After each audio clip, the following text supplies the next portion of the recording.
Fala pessoal, tudo bom? Espero que estejam bem, ainda em clima de muito frio. Estou passando aqui para meditarmos em cima ali do capítulo 2 de Mateus, do versículo 1 ao versículo 12. Nesse trecho das Escrituras, nós temos o relato do nascimento de Jesus. O nascimento de Jesus, ele é o desfecho de toda a profecia, de toda a tradição teológica, de todo o esforço de interpretação por parte dos escribas. A tradição de Israel, ela se guardou, ela se preservou para que no fim dos tempos, para que chegasse no momento exato, toda a nação, todo o povo de Israel pudesse presenciar o nascimento do seu Salvador. Então, assim, há muita expectativa em cima desse trecho, há muita expectativa. E acontece que o texto, ele é maravilhoso, porque apesar de a tradição de Israel, a tradição teológica dos sacerdotes, dos fariseus, dos saduceus e dos profetas terem gerado muita expectativa em cima do nascimento de Jesus, em cima do Messias, o texto vai apresentar três figuras que eles sobressaltam o texto e eles não são da tradição judaica. Não há menção no Antigo Testamento sobre magos. De novo, quem é familiarizado às Escrituras terá familiaridade com a imagem do fariseu, do saduceu, já aqui no Novo Testamento. Quem lê as Escrituras terá familiaridade com a figura do sacerdote, do escriba, do profeta, como eu já citei, mas nunca com a imagem do rei mago. Só que, pelo tudo parece, que no nascimento de Jesus, os indivíduos que mais estão ligados, que estão mais conectados ao cumprimento, ao desfecho da profecia, são indivíduos que necessariamente não fazem parte do ciclo religioso, do ciclo profético, sacerdotal, levítico. Gente, eu sempre fui da igreja, sempre fui criado na igreja. Eu nasci no lar cristão, de filho de presbítero assembleano. Passo um tempo fora da igreja, depois eu retorno para a igreja, e entre altos e baixos a minha vida tem sido a igreja. Tem sido estudar as Escrituras, tem sido meditar, estudar a teologia. E acontece que eu também já transitei sobre algumas escolas do cristianismo. A minha fé ela nasce no pentecostalismo, depois eu vou para a igreja tradicional e hoje a minha fé ela serve nas igrejas independentes. Essas igrejas mais modernas, de movimentos mais recentes, autônomas, sem nenhum vínculo com essas igrejas históricas, enfim.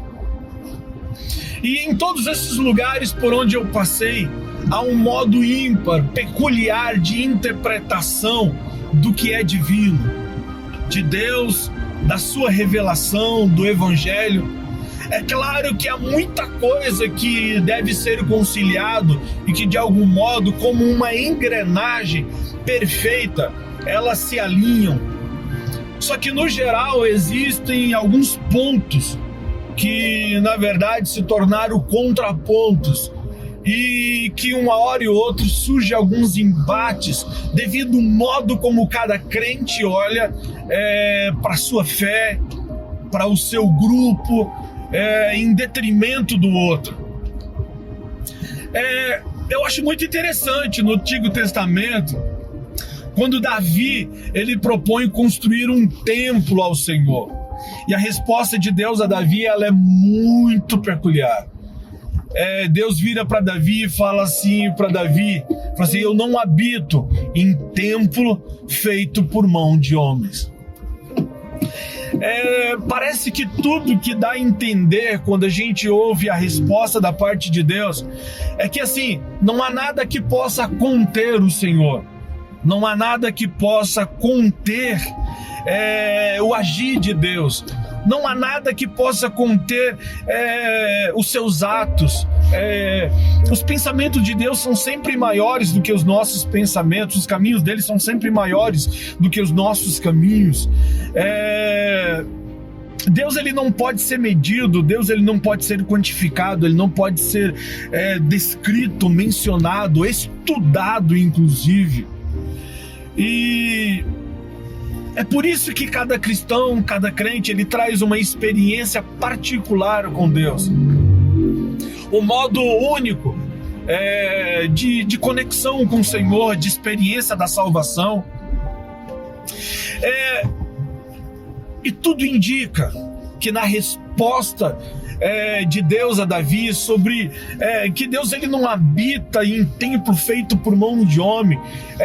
Esse templo, ele pode ser estendido inclusive sobre as interpretações, os modos particulares de vivenciar a experiência da vida cristã. Deus, ele não está restrito aos pentecostais, ele não está restrito aos históricos, aos cristãos históricos. Deus não está restrito à teologia das igrejas livres, das igrejas de movimentos em célula. Deus, ele é Deus, ele não pode ser quantificado, ele não pode ser... não há um diagnóstico que possa ser aplicado à pessoa de Deus. Eu acho importante, porque assim, quanto mais nós nos propomos a buscar a Deus, quanto mais nós nos colocamos a estudar o seu poderio, a estudar a sua pessoa, mais tem coisa para estudar. E aquilo que a gente se apega por um momento para poder ler, e a gente tem muito mais para se aprofundar. E agora sim, quando você chega no texto de Mateus capítulo 2, você vê homens que não são necessariamente do ciclo de interpretação. Eles não trazem no seu bojo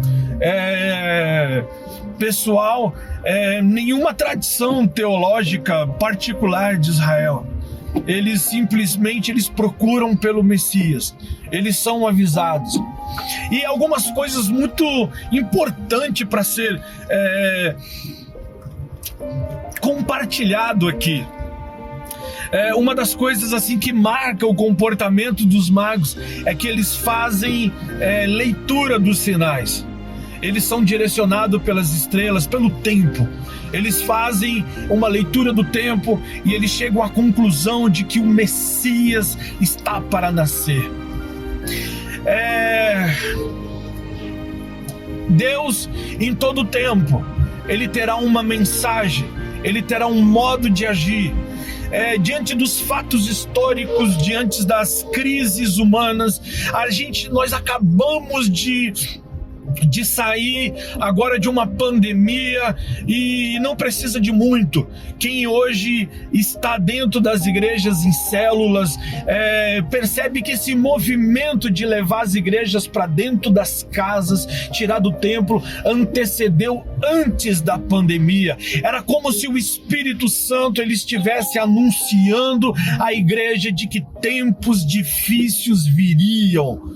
E antes mesmo da crise mundial aparecer, o Espírito Santo havia levado a igreja para dentro das casas, para que os cultos fossem desprendidos, para que os cultos acontecessem sem a necessidade de um único sacerdote, de uma única ministração.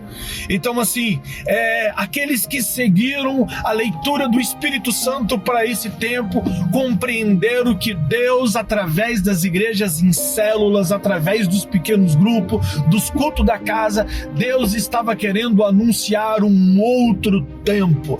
E os reis magos, eles fazem isso, eles fazem leitura do tempo para o nascimento do Messias.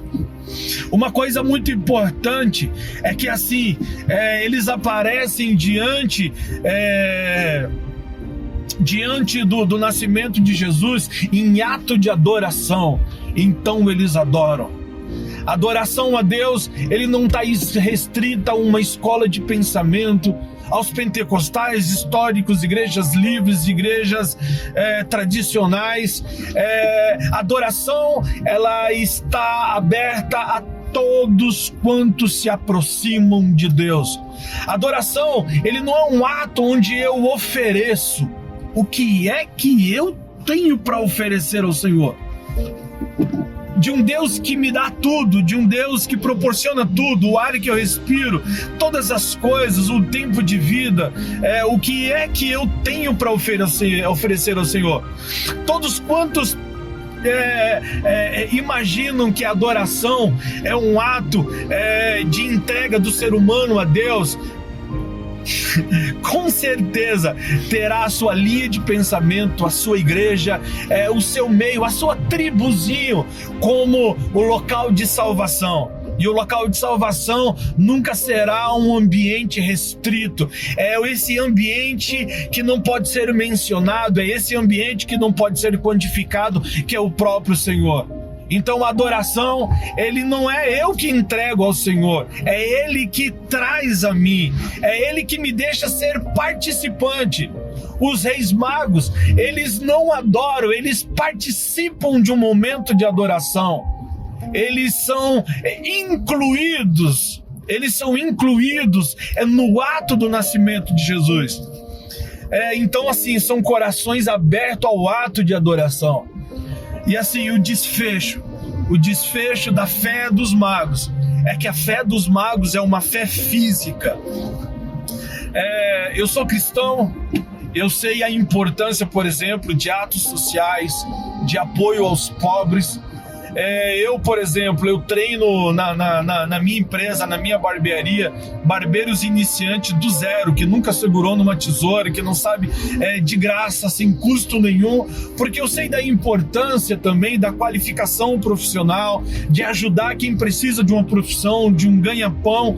Mas existem algumas pessoas que elas estão no extremo, elas estão hoje debaixo de ponte, debaixo de viaduto, sendo consolado pelo álcool, por seu vício, são alcoólatras. E recentemente um amigo meu, que ele necessariamente ele não traz nenhum vínculo com a tradição dos profetas, com a tradição do sacerdote, com a tradição dos levitas, com a tradição da igreja, seja ela histórica, pentecostal, livre, independente. Ele é, por exemplo, um espírita. E o Edivaldo, por uns dias, ele passou nas redes sociais fazendo, então, um rateio, para que num dia de sofrimento, de frio, ele pudesse, então, levar junto com um grupo, seja da religião ou dos amigos dele, alento, um melhor dia àqueles que sofrem. Isso aqui é importante a gente se apegar. A fé, ela tem que ser física. Se nós chamarmos o apóstolo Tiago e perguntar ao apóstolo Tiago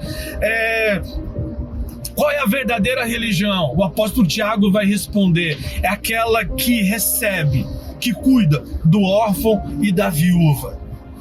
Sabe, gente, leitura de tempo, espírito de adoração e uma fé física é o que a gente encontra nos reis magos.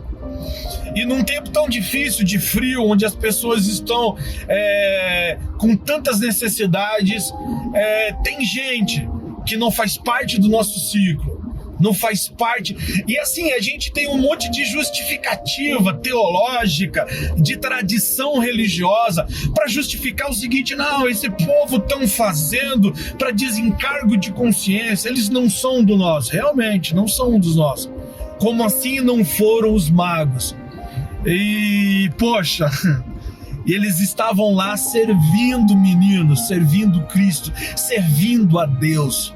Lembra que eu falei Deus não está restrito ao nosso pensamento teológico, cristão, de fé. Deus, ele está para fora disso. Não digo para fora, Deus também está dentro, mas Deus está para além disso. Os reis magos são um exemplo de fé, são um exemplo de atitude. É uma incógnita, é uma pedra no sapato da nossa teologia. Os reis magos são uma pedra que aperta o nosso calcanhar na nossa caminhada, principalmente que eles são indecifráveis. Eles não fazem parte da nossa tradição, mas eles estão dentro da vontade de Deus. A gente corre o risco de ter ciúmes, isso mesmo, ciúmes.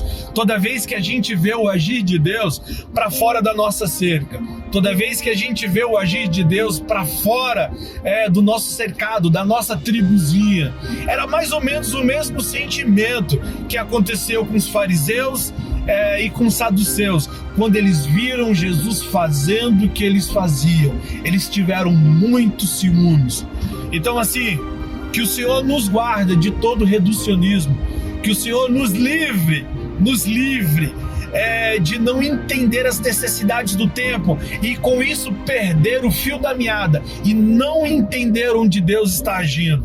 E também que o Senhor nos guarda da nossa prepotência teológica, religiosa, cristã, de achar que nós somos adoradores, que nós oferecemos alguma coisa ao Senhor. Enquanto isso, outros com humildade são participantes de atos maravilhosos que Deus está fazendo.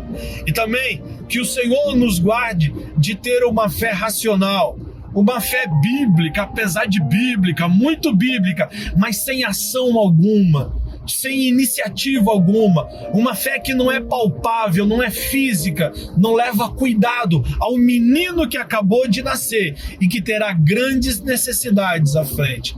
Que o Senhor o guarde, que nos livre e que nos abençoe. Amém. Tchau, tchau.